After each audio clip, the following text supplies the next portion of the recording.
Catherine Morin-Desailly. Merci, Président. Une question portant sur ce que va être la nouvelle frontière, entre guillemets, pour le CSA, à savoir la régulation des réseaux sociaux, d'ailleurs réclamée de longue date par le CSA. Le précédent président avait justifié cette nouvelle compétence au regard, bien entendu, de la multiplication des supports et des canaux de diffusion, dont les réseaux sociaux aujourd'hui. Comment envisagez-vous ce rôle, étant donné que les récentes lois visant à lutter contre la manipulation de l'information, la haine sur Internet, ont conféré un rôle au CSA? C'est une partie de la loi Avia a été copieusement censurée par le Conseil constitutionnel, mais il n'en demeure pas moins que ça va être ça le nouveau défi demain. Oui. Quel regard portez-vous sur l'écosystème numérique aujourd'hui tel qu'il s'est construit avec ces géants du numérique qui ont déployé un modèle quelque peu prédateur?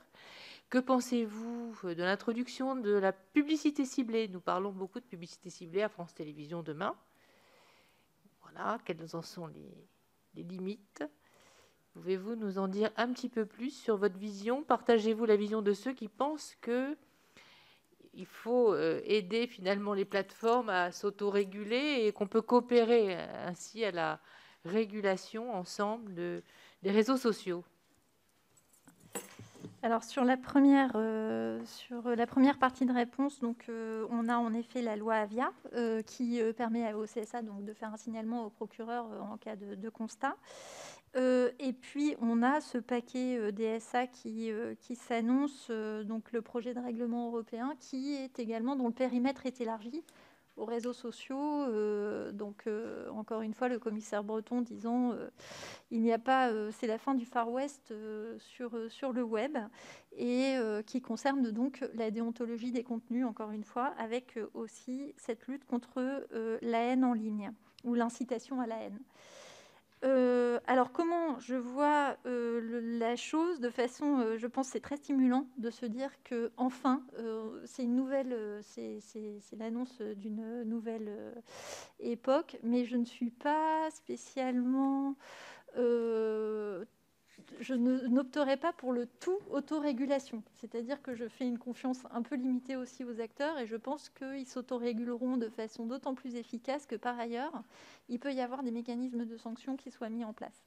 Et je crois qu'en fait, il vaut mieux fonctionner avec deux chambres qu'avec une seule, pour être clair. Alors après, évidemment, dans le respect des droits à la défense, des procédures équitables, ça fait aucun doute.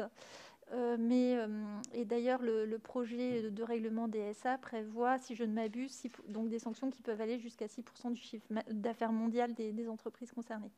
Donc en fait, je pense qu'il y a les deux, c'est-à-dire on parle beaucoup de la mise en place par les acteurs, d'ailleurs ils disent déjà avoir commencé, Google, Facebook, donc des mécanismes de contrôle des contenus, voilà.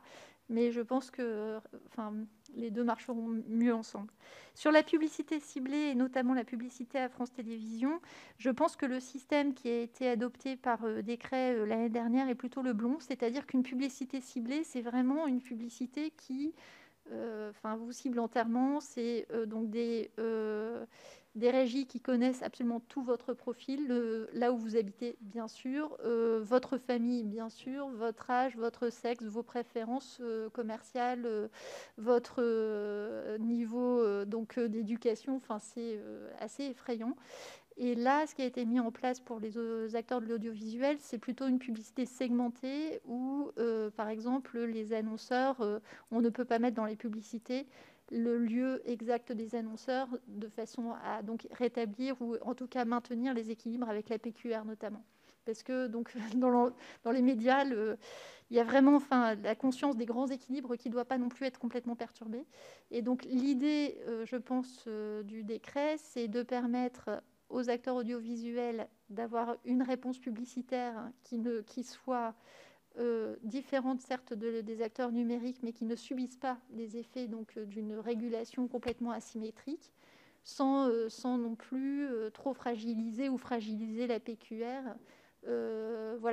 Donc je pense que pour moi c'est plutôt bien équilibré, ce qui a été trouvé comme équilibre en août dernier.